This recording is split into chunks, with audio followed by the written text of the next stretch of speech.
Bíblia para a Igreja. O Sermão do Monte, com Heber Campos Júnior. Olá, meus irmãos em Cristo, saúdo vocês com a graça e com a paz do nosso Senhor. Quero conduzi-los novamente à leitura de um trecho do Sermão do Monte, essa mensagem que foi compilada pelo evangelista Mateus, lá nos capítulos 5, 6 e 7 do seu evangelho. E nós estamos agora no momento de ler parte final do capítulo 6. Então eu peço que você acompanhe a leitura que eu vou fazer da Bíblia Sagrada no capítulo 6 de Mateus, dos versos 25 a 34. Diz assim: Por isso vos digo, não andeis ansiosos pela vossa vida, quanto ao que haveis de comer ou beber, nem pelo vosso corpo, quanto ao que haveis de vestir. Não é a vossa vida mais do que o alimento, e o corpo mais do que as vestes? Observai as aves do céu. Não semeiam, não colhem, nem ajuntam em celeiros. Contudo, vosso Pai Celeste as sustenta. Porventura não valeis vós muito mais do que as aves? Qual de vós, por ansioso que esteja, pode acrescentar um côvado ao curso da sua vida? E por que andais ansiosos quanto ao vestuário? Considerai como crescem os lírios do campo. Eles não trabalham, nem fiam. Eu, contudo, vos afirmo que nem Salomão, em toda a sua glória, se vestiu como qualquer deles. Ora, se Deus veste assim a erva do campo, que hoje existe e amanhã é lançada no forno, quanto mais a vós outros, homens de pequena fé. Portanto, não vos inquieteis, dizendo que comeremos, que beberemos, ou com que nos vestiremos. Porque os gentios é que procuram todas estas coisas.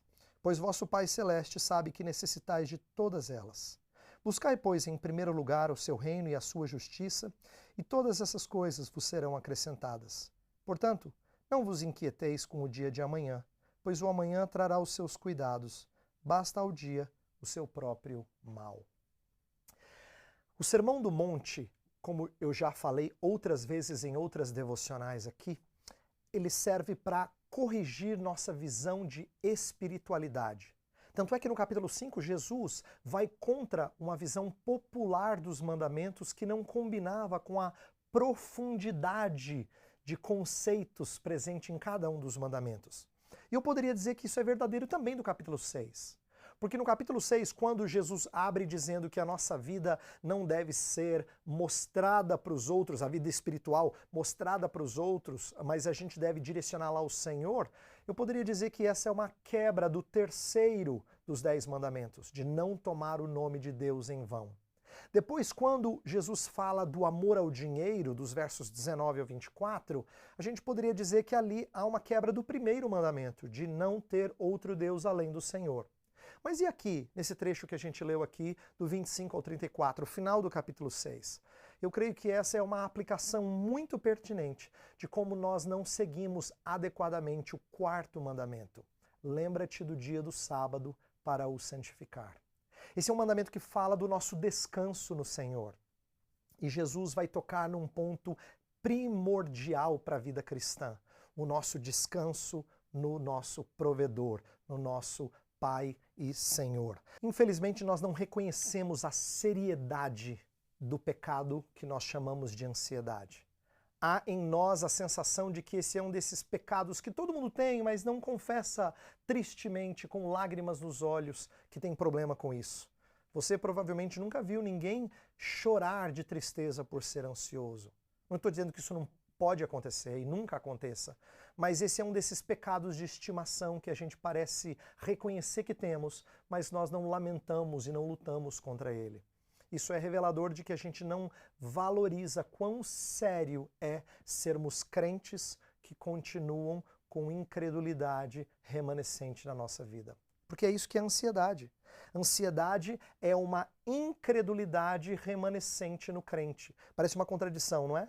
Que nós sejamos crentes, mas nós desconfiemos da provisão do Senhor. Mas é isso que acontece na nossa vida. Nós somos muitas vezes um poço de contradições. Crentes, incrédulos para certas coisas. Nem mesmo, olha só, Jesus está falando tão fortemente contra esse pecado, que ele diz que nós não podemos ficar ansiosos nem mesmo pelas coisas mais básicas, como comer, beber e vestir. Deus sabe. O Pai sabe do que você precisa. Nem isso deve levar você à sua preocupação, a uma preocupação que te desestabiliza. A gente talvez justificasse dizendo assim, ficar ansioso para coisas que são supérfluas é errado, mas eu estou ansioso por questões que são mais básicas, pois Jesus toca exatamente nas mais básicas, inclusive indo na contramão de tendências psicológicas que dizem que é natural que o ser humano busque com mais intensidade as coisas mais básicas. Pois o nosso Jesus vai na contramão de tendências psicológicas que falam dessas coisas. Por quê? Porque nós podemos, inclusive, dizer não para necessidades mais básicas quando a honra do Senhor está em jogo. É o que o próprio Salvador fez no deserto, quando tentado transformar pedra em pão. Aquilo que Jesus Cristo fez não é peculiar só dele. Ele ordena que você não seja ansioso e não quebre a honra do Senhor por causa de necessidades básicas. Então perceba como é importante nós descansarmos no Senhor. Separarmos um dia para nutrirmos nossa confiança contínua nos cuidados do nosso Deus. Observe os cuidados dele narrados no texto. Diz que ele cuida de plantas, cuida das aves dos céus. Como é que ele não cuidaria de você, que é seu filho? Então, esse apelo a olhar para fora é necessário para que a gente reconheça que os cuidados do Senhor estão em todo lugar. Existe um hino que talvez vários de vocês que me ouvem conhecem, que fala sobre contar as bênçãos. Contar as bênçãos é uma boa prática, sabe por quê?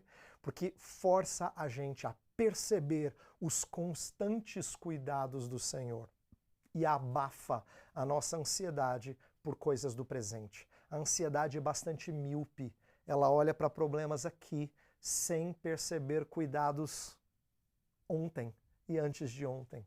Cuidados que o Senhor vem tendo durante toda a nossa vida. Contar as bênçãos ajuda a gente a sufocar esse espírito ansioso. Então, para terminar o texto, Jesus Cristo fala assim: buscai, pois, em primeiro lugar o seu reino e a sua justiça, e todas estas coisas vos serão acrescentadas. O que ele está ensinando a gente? Ele está ensinando o amor abnegado, no qual eu me preocupo com a glória de outro, a saber, com a glória do Senhor.